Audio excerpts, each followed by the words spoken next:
लोकतंत्र के इस उत्सव में भागीदारी बनने के लिए जिले में मतदाता सुबह से ही मतदान केंद्रों में पहुंचने लगे थे। मतदाताओं में अपने मताधिकार का प्रयोग करने के लिए मतदान केंद्रों में अभूतपूर्व उत्साह और उल्लास देखने को मिला। मतदान केंद्रों पर सुबह से ही मतदान के लिए मतदाताओं की लाइन लग गई थी।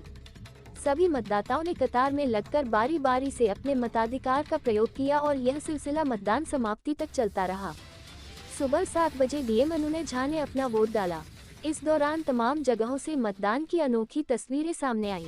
लोकसभा चुनावों में वोटिंग प्रतिशत बढ़ाने और पोलिंग बूथ पर वोटरों को अच्छा फील हो, इसके लिए शासन और प्रशासन कई तरफ से कई नवाचार किए गए थे।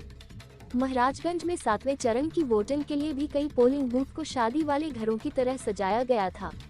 इन बूथों पर प्रवेश द्वार पर रंग बिरंगे गुब्बारे लगाए गए थे और रेड कार्पेट बिछाए गए थे। साथ ही सेल्फी पॉइंट बनाए गए, जहां वोट के बाद लोगों ने सेल्फी ली। महिला मतदाताओं में मतदान करने के लिए गजब का उत्साह दिखा। शिशुवती माताएं अपने नन्हे बच्चों के साथ मतदान केंद्र पहुंचकर घर गृहस्थी के फर्ज के साथ मतदान करने के कर्तव्य को निभाया। महिला मतदाताओं के चेहरे पर लोकतंत्र के उत्सव में सहभागी बनने की खुशी झलकी रही थी। मतदान करने में बुजुर्ग मतदाता भी किसी से पीछे नहीं रहे। उन्होंने मतदान कर सहभागिता निभाई। बुजुर्ग मतदाता अपने परिवार के साथ मतदान केंद्र मतदान करने पहुंचे।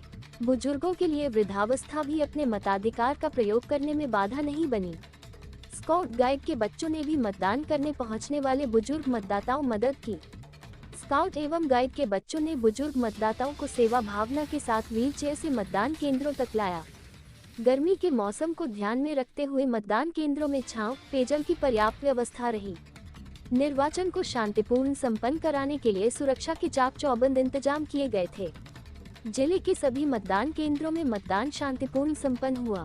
कलेक्टर एवं जिला निर्वाचन अधिकारी अनुनय झा ने लोकसभा निर्वाचन को सफलतापूर्वक संपन्न कराने के लिए मतदान केंद्रों में पहुंचकर मतदान कार्य का निरीक्षण करते रहे और मतदान कर्मियों को आवश्यक दिशा निर्देश भी देते रहे। मतदान केंद्रों में मतदाताओं की सहायता के लिए सहायता केंद्र बनाए गए थे। अभिषेक, कहीं न कहीं मतदान करना चाहिए, ऐसा मेरा महाराजगंज की जनता से अपील है। और ये जो मत पड़ा, ये कहीं ना कहीं 10 साल का जो मोदी जी का शासन रहा, 10 साल में और जो कार्य किया, किस तरह का उत्साह देखने को मिल रहा है? अगर आप बूथों पर देखें तो लंबी लाइनें लगी। आज कहीं जाकर के मत इस्तेमाल कर रहा, इससे ही जाहिर होता है कि कहीं ना कहीं देश की जनता प्रभावित है।